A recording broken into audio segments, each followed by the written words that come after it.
All right. Hello, everybody. Welcome to a special live broadcast of the Defocus Media podcast. I am your host for this special broadcast, Dr. Harbir Sian, and I'm joined by two wonderful doctors who are here to talk to us about making the max impact on our presbyopic patients, Dr. Danielle Richardson and Dr. Melody Tavakoli. Thank you so much for joining me on this live broadcast. Thanks for having me. Yeah. Thanks. Sorry, clearly a little bit of a lag there. It's great to have you guys. Why don't we start with a quick introduction? Let's start with Dr. Melody Tavakoli. Please tell us a little bit about yourself, who you are, where you're from, and something fun. You're muted, so let me give you... Let's try unmuting there, Melody. This is the beauty of being live, by the way. This is the kind of stuff we got to deal with. Love it. Can we hear me? Yes. Okay. I'm Dr. Melody Tavakoli. I go by Dr. T for short, except I'm really tall. I've been working in optometry since high school. I was just helping the front desk, optician, technician in college, went to UC Berkeley, and I moved to San Diego. Been here ever since. Something fun. I just got engaged on Valentine's Day. Wow. Congratulations.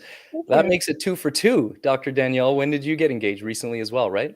Yeah, the 4th of July last year. Oh, it's not as recent, not but I didn't realize that. Yeah. I got you. Well, congratulations to you both. And how tall are you, Dr. T? I'm just under 6 feet. Cool. Good. Yeah. Another tall person on the podcast. Appreciate it. Dr. Richardson, I'm sure many of our viewers and listeners are very familiar with you, but tell us a little bit about yourself. Yeah, so I am Dr. Danielle Richardson. I am a practicing optometrist in Los Angeles, California. I work at a private practice called ZAC, and I'm the West Coast Director of Clinical Care. So I help onboard new doctors and standardize our care and our training practices across all of our offices. And I graduated from optometry school at IU School of Optometry in 2015. And a fun fact about me is I have a book coming out in May. It is called The Glow Up Journal. It is going to be published via Simon & Schuster. Pre-order starts March 9th, and the book is released on May 9th to all major retailers. Amazing. Wow. That's fantastic. Congratulations. We'll definitely make sure we plug that a little more when we get a chance. How about the fun fact that you are sitting where exactly right now? On the floor. I am sitting on the floor, and I do teach yoga. So they made a joke that I am doing a yoga pose right now, which I actually am. My legs are crossed, my core is engaged, my shoulders are back, and I am ready to have our conversation. Leave it to the yoga instructor. Now look at me. I got to fix my posture and make sure that take a deep inhale, and everyone take a deep exhale. Pull in the navel and all of that kind of stuff. Right into the belly button, right? Yeah, belly button. In. All right. Everybody who's watching right now is listening. Make sure you fix your posture for this conversation. All right. Maybe partway through we'll ask everybody to do downward dog or something like that. Okay. But we're really here to talk about presbyopia and giving the maximum return on presbyopia.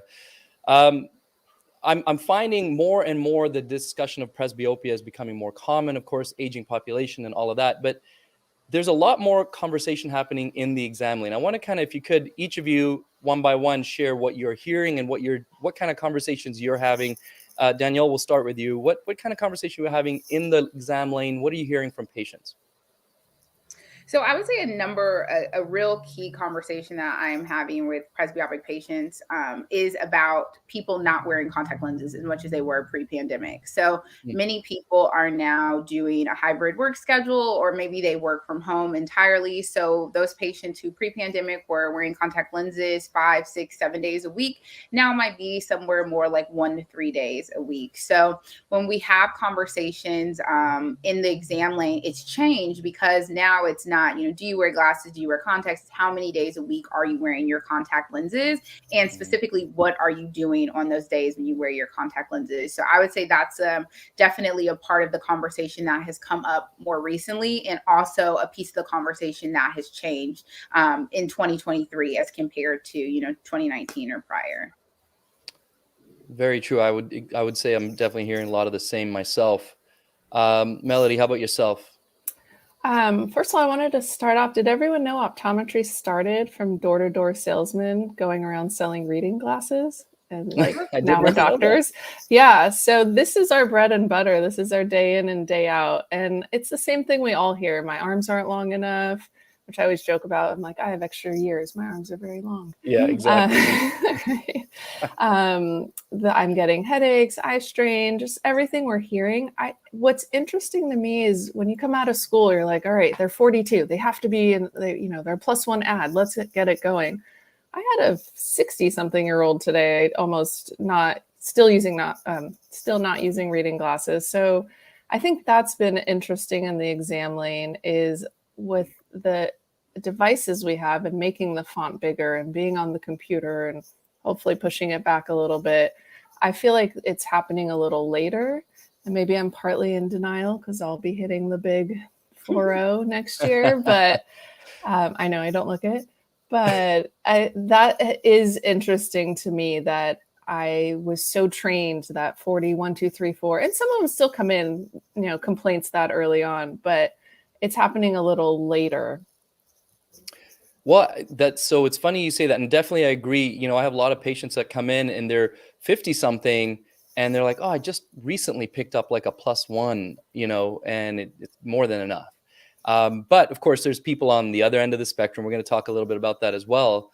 So essentially what you guys are telling me is there's this range of conversations in the exam room, right? So we're going from people who are changing their habits in their contact lens where they would like to wear their contacts more, but they can't or they don't. There are people who are just developing presbyopia not at the textbook age of developing presbyopia. It's a whole different conversation than what it used to be or what we were taught about in school. So that's a little bit of what I want to get into today for sure. And there's going to be some questions on that. But before we dive into that, I myself am a business owner. I have a couple of practices, and I know there's other people out there who are as well watching and listening who are business owners. And as a business owner, there's one thing that drives all other things. And okay, maybe the second thing, the first thing is we want to take care of our patients, right? But the second thing is the bottom line. If we don't do well, if our business doesn't do well, we can't keep helping our patients, right? So when we're looking at the potential financial impact of this, Danielle, you're talking about people wearing their lenses less or dropping out of contact lenses. There's some stats I was looking at here. 52% of those over 45 will drop out of their contact lenses as they age or develop presbyopia. That's over 50%. Over half of contact lens wearers, once they hit 40, 45, they start to drop out of their contacts. What is, Danielle, I'll start with you again. In your opinion, the impact of that, and what are you seeing? Are you seeing financially on the business an impact of people dropping out? Well, I think when you think about it from a business perspective, you have to know the stats, right? About half of your presbyopic patients over the age of 40 are going to drop out of contact lens wear. And if you ask those patients why, a lot of time is vision or comfort, right? So when you know kind of what you're working with, it allows you to improve upon that. So instead of saying we just let these patients drop out of contact lens wear, what we have really done in our office is created this prototype for flexible contact lens wear. So flexible multifocal lens wear. And we really do that through a daily disposable. So we think about it like, okay, you're dropping out for vision or for comfort, right? And my goal is not to get you back in contact lenses 7 days a week, but you do know the benefits of being glasses free at dinner, at events, on vacation, those sorts of things. So because you've had that experience, I'm going to offer you a solution for these instances where you want to be glasses free. And what it really has done for our business is allowed us to capture that patient. To talk about something else we learned in school, right? Is we all know we live and die by the annual supply. So we're so conditioned to selling people an annual supply of contact lenses that sometimes we miss an opportunity because a person isn't wearing contact lenses all the time anymore. So the way we approach contact lens dropout is really getting clear about what is your primary driver and how can we offer you a product that you don't have to wear every day, but that is going to solve the issue, whether it's comfort or vision, and make sense for your lifestyle, meaning that you can wear it flexibly. So we don't really shame our patients into like, if you're not buying the annual supply, you're not going to get this rebate. But instead we and it comes from the prescriber, right? I'll say, you know, we usually do a daily multifocal, and I'll be like, I recommend, you know, this person do 190 pack per eye to start off with. And so that has been something that has been powerful for our business, because sure, they buy 190 pack per eye now, but they might buy more down the line, or next year they're buying 6 months supply or 9 months supply, et cetera, et cetera. So we definitely see the dropout, but we focus on, number one, what is the underlying reason for the dropout? And number two, what is the solution that we can offer you that's going to be a win-win for you, the patient, and also for us, the business. I like that. I think we are, unfortunately, it's been beaten into us that we need to do the annual supply. And I think that's to our detriment sometimes if we live and die by that. I like that you have this flexible approach. I think that's better for the practitioner. It's better for the business, better for the patient. So we know patients are dropping out, and that can negatively impact the bottom line. Today, we want to talk about the OASYS Max for presbyopia and how that could positively impact the bottom line. Wondering if Dr. T, if you could chime in on that and how maybe that could help us. So I'm similar to Dr. Richardson in that I do have a lot of part-time wearers. So we have a fairly young practice. I had like all 20, 30-year-olds, maybe one 60-year-old today. But the 40, 50-year-olds that have never tried contacts before, I ask every single person sitting in the chair, do you have any interest in contacts? And I followed up with, are there any activities you'd like to do and see, but not have the glasses on your face? Like, oh yeah, my son's wedding's coming up, or I like to go shopping on the weekend with my daughter, or I stare at an Excel spreadsheet for 8 hours, 5 days a week. I'm like, well, that one maybe not, but all the other activities I can get you there. So I present it in a flexible way, and I get a lot of people to at least try contacts. And I'll speak to a case later on, but that I think has only helped the practice, because they went from a regular glasses exam to now a contact lens fitting. They're still going to buy their progressives. They're going to buy 1, 2, 90 packs. And bottom line for me is I made their life better, and I gave them another option. And that if you have that philosophy, I think the practice's bottom line will also grow. It just goes hand in hand.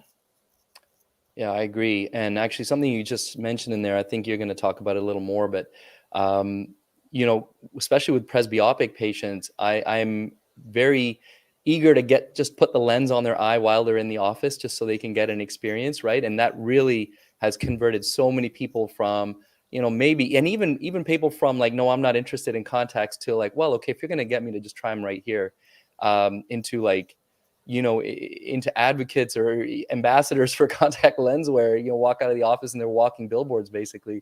And that's a good way to kind of get those contact lens sales up, even if they're still doing the flexible wear like we're talking about. Danielle, anything else to add to that, or you feel like you kind of touched on that, building up that bottom line?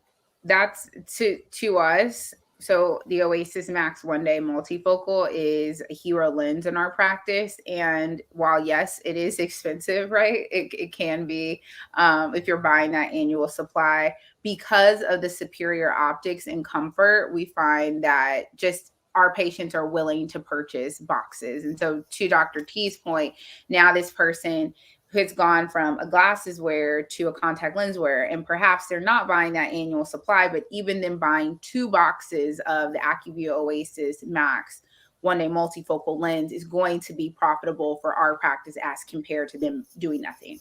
Right. Absolutely. So we've been talking a little bit about the ACUVUE OASYS Max. There's a little video I'd like to run here. So everybody who's watching and listening can kind of tune in again and get an idea exactly what's happening with this lens, and we'll talk a bit more about it. So we're going to run that video right now, and here we go. Every day, life demands more from our eyes. More early mornings, more late nights, more on, less off. It's time we demanded even more from our contact lenses. Lenses that can keep up and won't let patients down. Lenses that provide max comfort, max clarity, and all-day performance. Lenses that meet the demands of daily life. By using an unprecedented combination of new technologies, tear-stable technology for all-day comfort, an OptiBlue light filter for visual clarity day to night, reducing light scatter, halos, and starbursts. And for eyes over 40, there's ACUVUE OASYS Max one-day multifocal. Whether your patients are reaching for readers or struggling to see in different lighting, our multifocal lenses feature pupil-optimized design for crisp, clear vision at all distances and in all lighting conditions, plus all-day comfort. Give your patients max with the all-new ACUVUE OASYS Max One Day.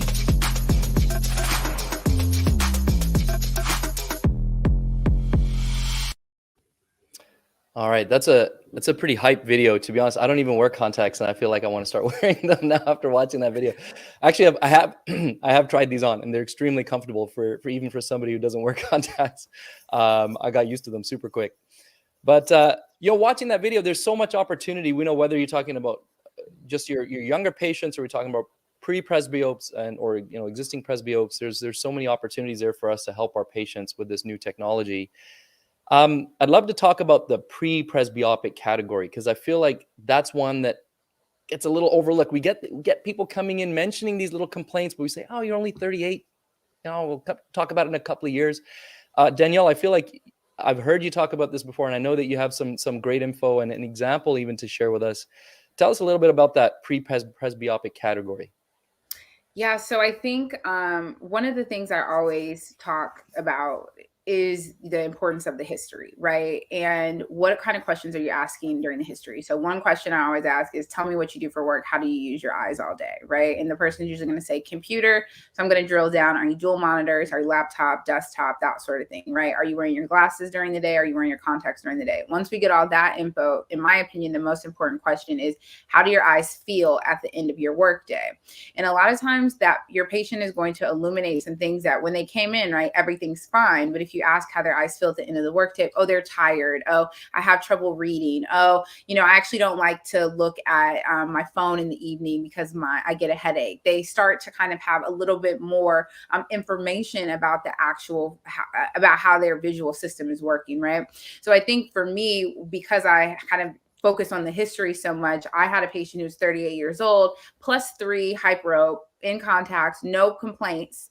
But at the end of the day, notices that his phone's blurry. He doesn't like to read on his phone, doesn't feel like he can help his kids with his homework anymore, and just kind of like chalks it up to him being tired. And so he tries to do things earlier in the day.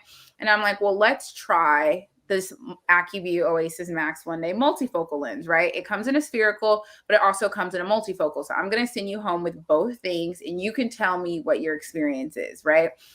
And so he was a little bit of a trial case for me, because normally, again, like the textbook age for presbyopes is 43. So we're really not thinking about a multifocal intervention before 40. But I gave the patient, and I'm really big on allowing the patient direct experience in their environment. So I let him try both lenses, and he noticed, first of all, in office, immediately noticed how much more comfortable his eyes were. And then when he had the trial, he noticed that he was able to read on his phone, do his normal evening activities without having that discomfort that he was having previously. So that's a patient who we ended up writing a prescription for the multifocal. And he's a little bit of a different patient, because he loves the multifocal during his work week, but not necessarily on the weekends, right? Which tracks, because he's not using his eyes in the same way. He's not using his accommodative muscles in the same way. So he actually is a person who prefers the multifocal for tasks where he's going to have more visual demands that are up close, but he actually prefers just regular spherical contact lenses on the weekends. And so I think that's a very unique situation, but it's one that we wouldn't necessarily think of top of mind. We might just have stopped with, what is your chief complaint, in essence? And if he's like, nothing, I'm just here to get my glasses and contacts updated. As a new patient, sometimes we're just rubber stamping them through. So thinking about offering multifocal as an intervention, particularly for your hyperopic emerging presbyopes, right? Because those are going to be the patients most sensitive to that physical discomfort or that accommodative strain at the end of the day. And they're also going to be the ones who are more apt to be able to tell the benefit or experience the relief from the multifocal lens. So that was a really interesting patient because we were able to fit him successfully in a multifocal when, maybe if this lens weren't new and I wasn't trying to get data from patients, I might not have even put the lens on him. But I genuinely let's treat this as an experiment, and it ended up working out really, really amazingly for the patient. That's very cool. It's funny. A lot of times those experimental patients, the ones that are kind of guinea pigs, they're the ones who we get these stories from, though, right? Mm-hmm. They're the ones who are like, well, just try it. Let's see what happens. And you get this magical result, and you're like, wow, it opens a whole new door of opportunity to help patients that you thought maybe you weren't really going to help with this technology. So and that's really I think cool. Also fitting, especially as a person's pre-presbyopic or an emerging presbyope, allowing them the trial experience of a spherical versus a multifocal makes the decision for them. So it's like you're not having to sell a lens. You're not having to convince a person of anything. They actually are able to see in their real world environment, what is my preference? And so sometimes they don't realize or they don't realize how fatigued their eyes are at the end of the day. But when you give them the experience of their current spherical versus a multifocal, then they can really appreciate the difference. Yeah, that's a really great pearl as well. Actually giving patients the real world experience, not just in the office, to really let them learn that. There was something else you said in there now. I wish I could remember. I'll probably go back to it later when it comes back to me. But in the meantime, Dr. T, well, let's go to I almost want to call you Mr. T, but then you got to wear all these big gold chains and stuff, right? A few on. You do? I pity the fool who doesn't fit Max, right? I do, actually. That's a great line. Dr. T, let's go to the opposite. So we talked about this earlier, right? We're kind of talking about the full spectrum here. We talked about the pre-presbyope now. Dr. Richardson told us her experience there. How about on the other end of it? Sometimes, to be honest with you, I get a little scared to fit some older patients because I was like, man, you're probably too presbyopic for this lens. Tell me, about an experience that you've had, something that you think might be beneficial for us to hear about. I will tell you a case of a 57-year-old woman who came in because her puppy chewed her progressives. She told me she couldn't wear contacts. Her eyes get too red. They're too dry. She has a bunch left over from last time. She just wants LASIK again. Just very I just want LASIK again. I was like, okay, we do the whole exam, fresh refraction, all that, of course, presbyope with astigmatism against the rule. And I'm like, and this is, I think early September. So, and I tell you, I talk to everyone about contacts. I'm like, there's these new contacts out. They're multifocals. They're like your progressives, but they're in contacts. You won't have any dryness. They have blue light filter in them. They are amazing. She's like, I just want LASIK again. It's like, okay, I'll refer you to LASIK. You're not going to be a candidate. You had to have surgery the first time. You're a hyperopresbyope. Let's be honest. But I let them go through that with her. So she comes back. This was beginning of September. She comes back end of October. And she's like, okay, they said I couldn't get LASIK. I'm like, real surprise. And I just want contacts and I just want distance. I tried monovision before and I think it didn't work because they had the wrong dominant eye. And the LASIK center told me, we all have this patient, right? That's like telling you how to do your job. And the LASIK center said my left eye was dominant.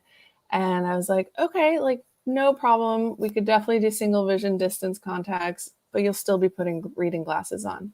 Well, that's okay. I'm okay with that. I'm like, listen, there's this really cool new product. Let me help you. Let's just try it. There's no lose for you. Let's just try it on. She's like, okay. I don't know how I convinced her. I finally convinced her because I'm just so confident in these lenses. And I was crossing my fingers that they worked, but I knew they were going to work minus the astigmatism part. So she's like a 150 with 75 sil and a 175 with 75 sil, but against the rule. So that should technically be harder. And I put her in 150 medium. This is a 57-year-old. And you think only a medium because this ad is so potent and so well designed with the pupil optimized design. They're magical. They really are. I feel like I have a magic wand and here, poof, your life is better. We put them on and she could already tell they're comfortable. I was like, they'll be like that all day long. The wetting agent's embedded in the lens. They have to use LED filter on the top and bottom. It got spread out better. Like nobody has dryness with this lens. And it has the blue UV, so it's going to help with your glare and halos at night as well. And the vision, she looks at the chart. She's like, yeah, I can read the bottom. I'm like, that's 20/20. I don't know why I gave her a near card, because I almost never give near cards anymore. I'm just like, take your phone out. Trouble. Yeah, exactly. She's like, well, no, she read all the way on the near card. I think it was kind of early on in testing this lens out. But most always I say, grab your phone, and I have them pull up text messages. This is like my little pearl. And I kind of look over and I see how big their font is. Because not everyone, especially presbyopic age, realize they can change the font size. And I was like, oh, you can make your font bigger? Like, really? Show me. I'm like, okay, settings, accessibility, font size, turn the large text on. And then there's like a slider at the bottom. And I'm like, okay, just play with it. Go all the way to the right. And like, I could read your text messages from across the room, and then go back until like you're comfortable. This is your device. You should set it for you. So I do that every single day, at least once a day. So she was ecstatic. She's 20/20 distance, 20/20 reading. I was like, okay, come back in a week. Here's some samples. She comes back. She's in near tears. She's like, you changed my life. I absolutely love these. I'm so glad I listened to you. I was like, that's right. Just like so happy for her. She was so frustrated, so miserable, dryness. She's post LASIK, can't get LASIK again. Just like she was at her wit's end. And to have a product that visually works and then is comfortable. When you tell a patient, I know we talked about cost a little bit early on. When you tell a patient the actual technology in the lens, they have blue UV filter in them. They have all this dryness. You're not going to have dryness at all. They have pupil, like this is the best multifocal on the market. When they go and get the price in optical later, they know why. And I kind of warn them. I'm like, these are also the most expensive contacts. Aren't your eyes worth it? Like, what else are you going to spend money on? If you can't see on your phone to shop on Amazon, like that's not, what are you going to do? So that's something I definitely do. I do mention cost, but in that way, and I give them the bullet points. It has this, this, and this. So when they go and they get the price, it's on their eyes. They can see the price. They could see the iPad that has the cost, and they're looking around and they're like, these are awesome. This is worth it. Sign me up, preferably a year supply, but whatever amount they need. Again, the goal was make their life better. Yeah, that's an amazing. Yeah, definitely. Those are the tough patients. Those are the ones that I'm a lot of the time shying away from. But amazing to hear that first you were so persistent and confident, and that ultimately you got the result that you were expecting to get. That's really great. I remember what I was thinking about earlier, Danielle, which was giving your patient the option of doing like a multifocal during the week and then a single vision during the weekend. I mean, we do the same thing with our ophthalmic or our spectacle lenses, right? We'll say, well, you should wear one pair for work, one pair for this. We recommend that all the time, but we never really think to do that with contact lenses. So I think that's brilliant, actually. Really making sure that we're servicing all the needs.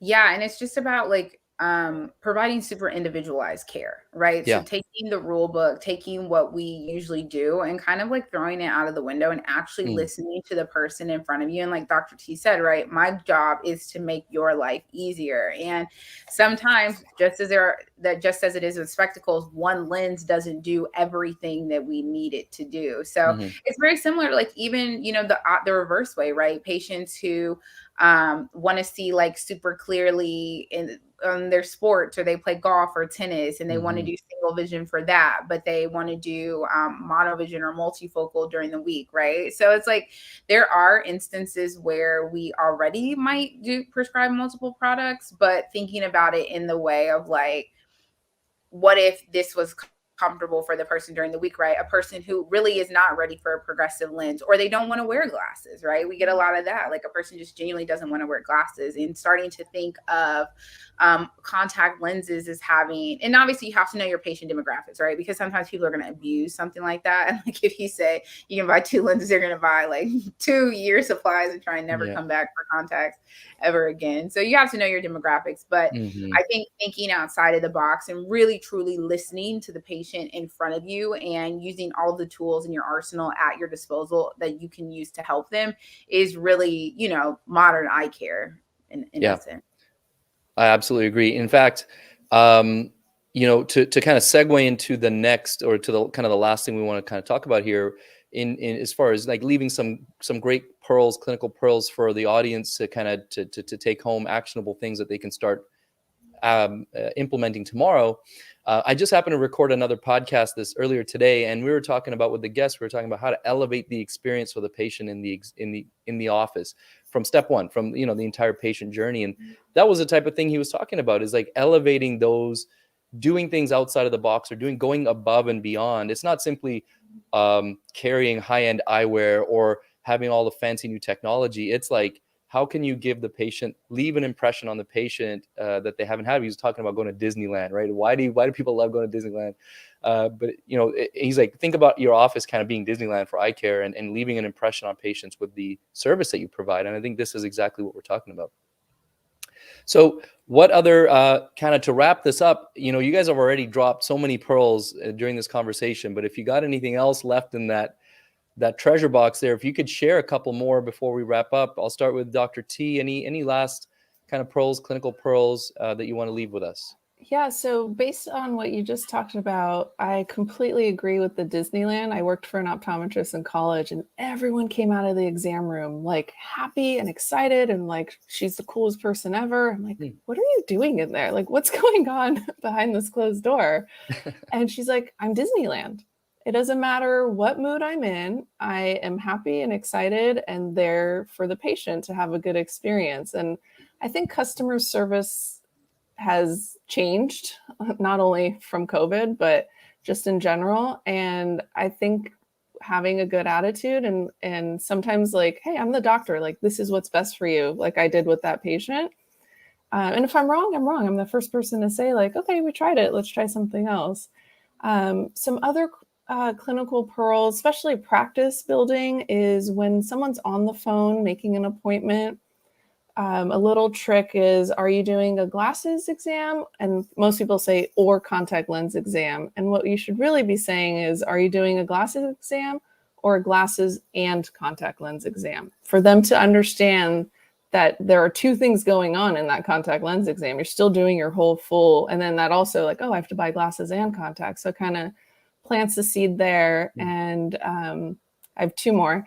So I love, this is my favorite part of doing stuff like this, is like, okay, these are all the tricks I know. Like, what are the ones you know? Hope everyone's taking notes here. Yeah. So also when someone's on the phone, this is a doctor, very successful doctor up in Seattle, Washington, told me, when someone calls his office, and he's in tech land, right? So he's got Amazon there and Google and everything. And he's like, when they're making the appointment, we ask them, are you in those old contacts, like those 2-week or monthly contacts, or are you in the new daily disposable? So they're already like, what? I have old technology? So like, he's genius. I think that's brilliant. And I kind of use that a little bit in that if they're in like a very old lens that has very low DK, I'm like, your contacts are a flip phone. Like, we need to go to an iPhone. Like, this is time to upgrade. And then the very last thing, sorry if I'm going on too much, but I think as doctors, we kind of get comfortable, and don't be afraid to try new things, new products. I think you mentioned earlier, this is the ACUVUE OASYS for presbyopia. It is not the ACUVUE OASYS for presbyopia. Those were discontinued. Those did not work. They went back to the drawing board. These are like completely different because nobody liked those, right? And J&J almost never actually discontinues things. So like, those are gone. These are the ACUVUE OASYS 1-day max multifocals. So they are the most amazing thing. Talk to your local reps, get a trial kit, try it. Like it's, we kind of get bored at one or two, right? Like this is exciting and new, and you find your way to fit it. It's a little different than other lenses. And then you'll have patients that are so excited that you help them see better. It's that is the win for me. Great. Thank you. Dr. Tavakoli calling me out here on my own podcast. I appreciate it. No, that's good. No, it's good to make sure. It's absolutely very important to make that distinction, because there are two totally different technologies, and the multifocal technology, the new one, is actually incredible. So not saying anything about the old one. The new one's amazing. So make sure you're looking at Sorry. The reason I wanted to clear that up is because when I was first told about these contacts, I'm like, oh no, those don't work. And she's like, no, these are completely different. And I've found a lot of other doctors have thought the same thing. So got it. Absolutely. I appreciate it. And then absolutely, I have nothing against people calling me out or roasting me on the podcast. You feel free to do that. Giving Danielle now free reign to say whatever she wants to me. Please, Danielle, any last clinical pearls that you want to share?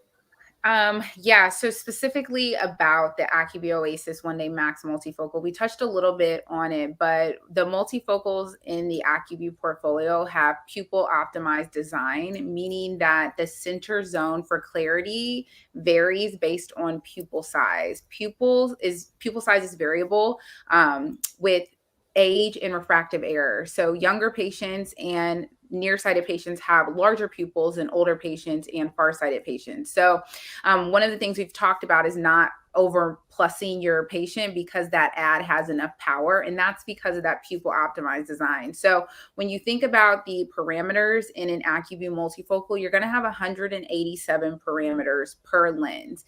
Now, this is incredible because you're able to offer really precise vision to a +4 mid ad and a -4 low ad, right? Like you have that full spectrum.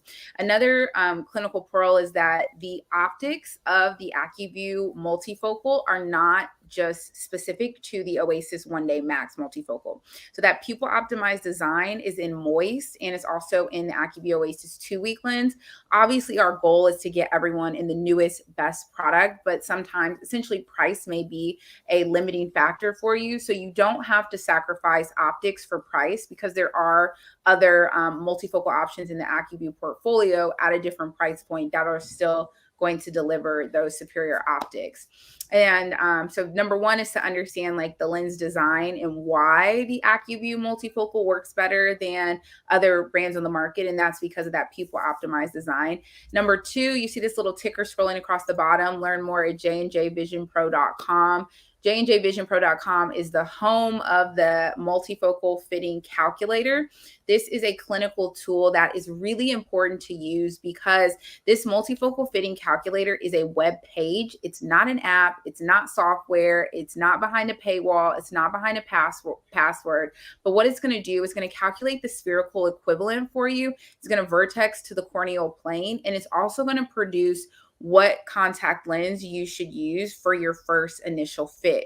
When you use the multifocal fitting calculator and an ACUVUE multifocal product, you're going to get a successful fit 92% of the time, which means when you talk about that wow factor, when you talk about that Disney experience for your patient, nothing provides that more than nailing it on that first instance. So while you're talking to the person, you can bookmark this tab on your EHR, on your iPad.